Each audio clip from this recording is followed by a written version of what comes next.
Well, howdy there, Internet people. It's Bo again. So, today we are going to talk about how deep is too deep when it comes to an understanding of foreign policy.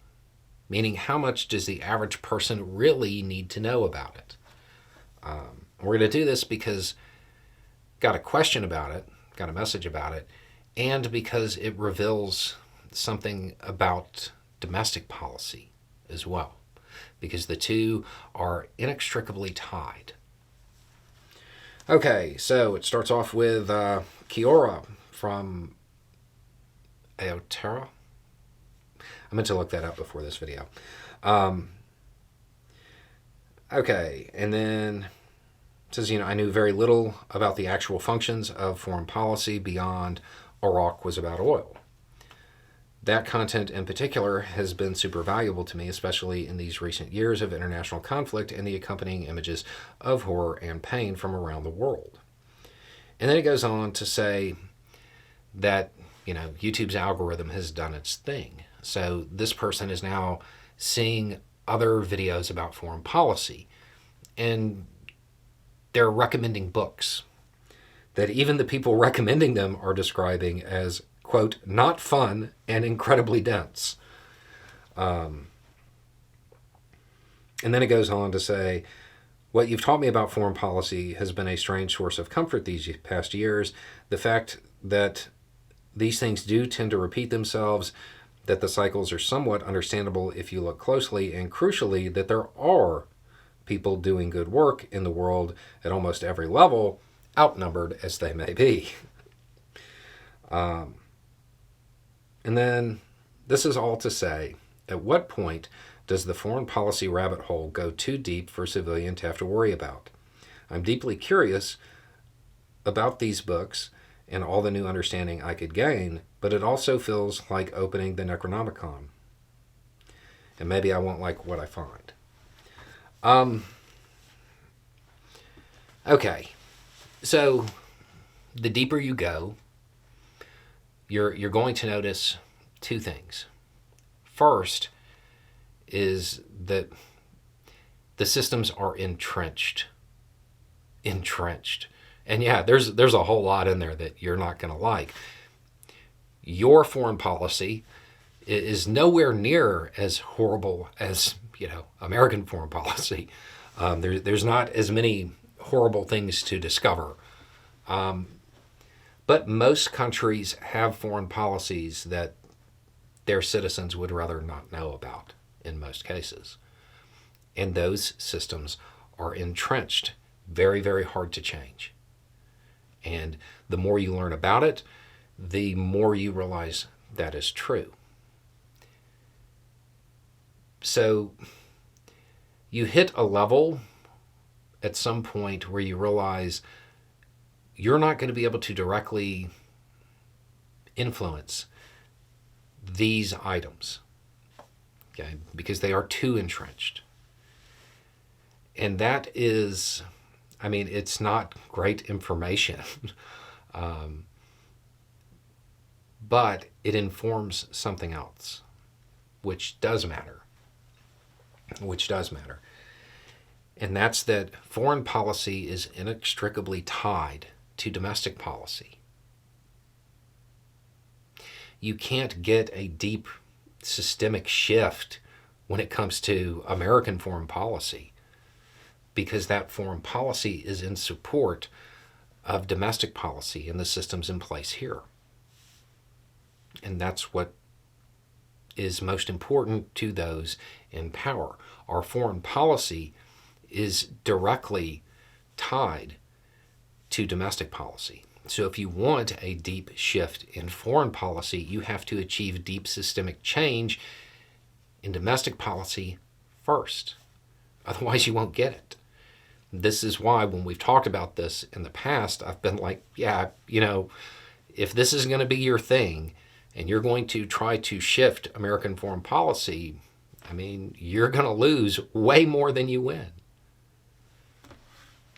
Until the system in the U.S. is more cooperative rather than competitive, Foreign policy is going to look the way foreign policy looks now. And it is incredibly important to understand that. And no knowledge is wasted. You're curious about it. My advice is, read about it. But there's going to be things you don't like. And a lot of the information is information that can inform other things, but it's not going to be directly useful unless you decide to go into that as a field.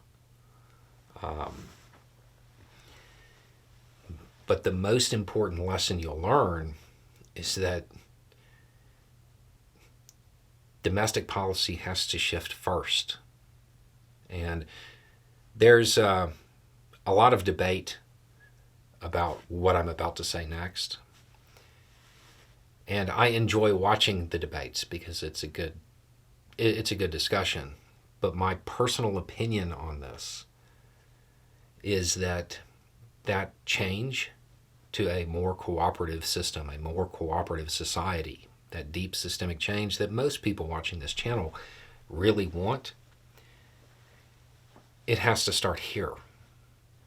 It has to start in the more powerful countries.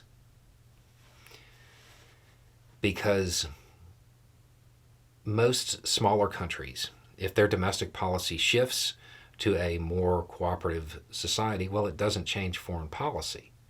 And if it is a country that has enough resources to shift foreign policy, and it puts those resources in jeopardy concerning U.S. interests, they're going to need some democracy. We'll invade them.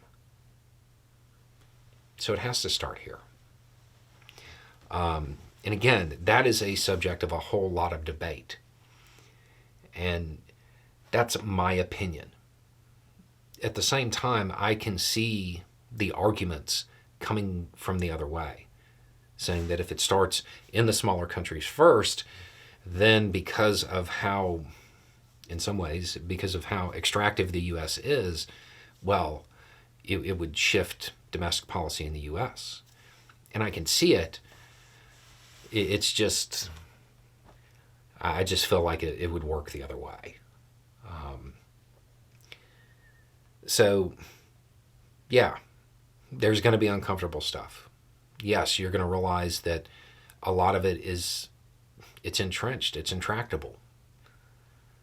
The information itself, learning about the different systems, unless you're going into it for a field, not going to be super useful directly. But no information is wasted. No knowledge is wasted. It can always be applied in a different way.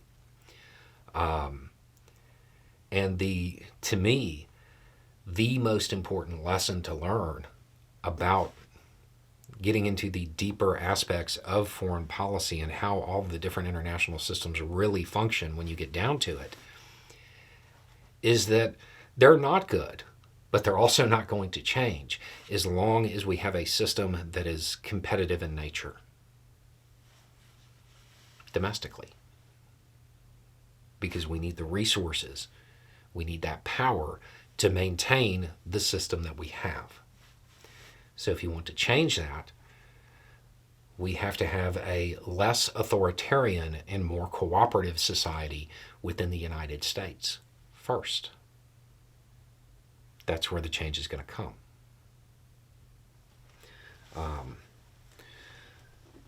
But I have never read a book that I didn't pull something out of that was valuable. So, my advice is it's a not fun, incredibly dense book. Read it. There's probably a lot of information in it. You may not use it directly, but you can use it for something else. But your worry about it being a rabbit hole too deep. It is. You will get so deep that the information that you learn isn't directly applicable to anything other than a motivation to help that systemic shift occur. Anyway, it's just a thought. Y'all have a good day.